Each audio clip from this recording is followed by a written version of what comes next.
One of the few races I was paying attention to this Tuesday was District 23 over in Texas.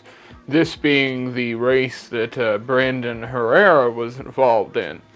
Well, that happened. We saw the results roll in, and it was quite interesting. Right now, if you do a quick search of Brandon Herrera's name or District 23 or Tony Gonzales for that matter, you're going to find a myriad of articles talking about how this is going to a runoff. That's right.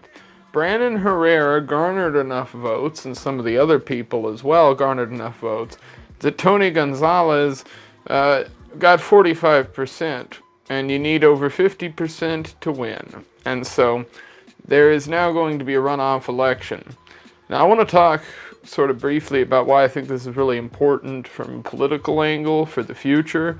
And I want to talk about a bit about what the odds are here, whether I actually think it's possible for Brandon to win. So the first thing to talk about here are just numbers. Tony Gonzales got just shy of 26,000 votes, and Brandon got just over 14,000.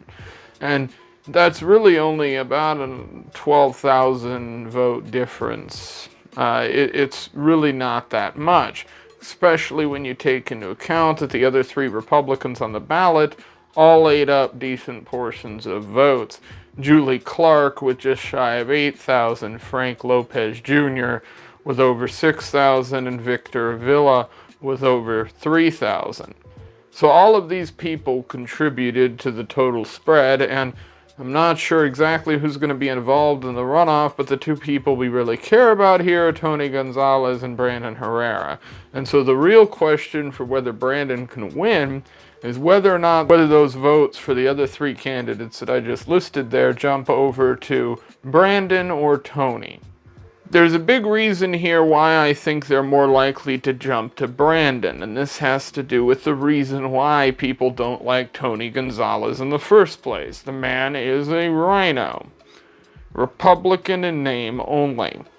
Now, Brandon happens to be a Republican, but a decent one at that. He does have a lot of libertarian opinions and libertarian ideas tied in with the fact that he is running as a Republican. So I'd put him certainly in a higher category than any rhino, and that really brings me towards why I was interested in this race to begin with, over all the other ones that are happening, including the whole Trump v. Biden thing. Brandon Herrera decided to do this because the candidate, Tony Gonzales, sucks. But in deciding to run in the way that he did, he is the test case to see what happens when a successful YouTuber, a social media influencer, if you will, moves into the world of politics. I would have liked to have seen this happen with Dave Smith, but we didn't get to, and we didn't get to test this in the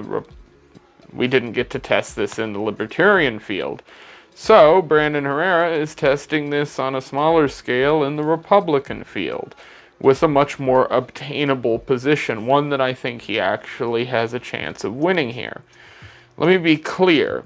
I do think Brandon could win this race, and I think we're going to see a very interesting runoff. I believe it's May 28th.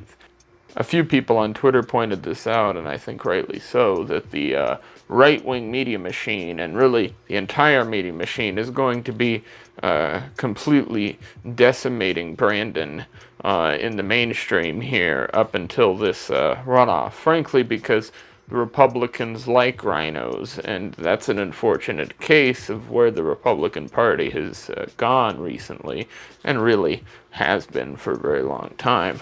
But regardless of all of this, it's very interesting to see this go into a runoff. It's interesting to see Brandon get as many votes as he did. I will be honest, I thought he would garner a decent showing. I didn't expect this, especially putting him in a position where he could actually win, which is something that I think people sort of thought might happen, but was sort of a pie-in-the-sky idea. It looks to me like now he actually has a decent shot.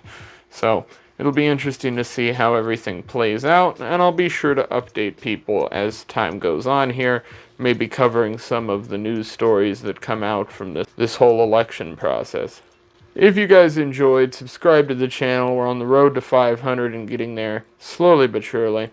We do some live streams on the channel called Outlawed Apes. That's on some sporadic schedules right now, but we're trying to get that on a pattern, and I'll have a schedule put out there pretty soon. If there's something you want me to check out on the channel, or you have some thoughts about this video, leave it down there in the comment section down below, and I will catch you guys later. Peace.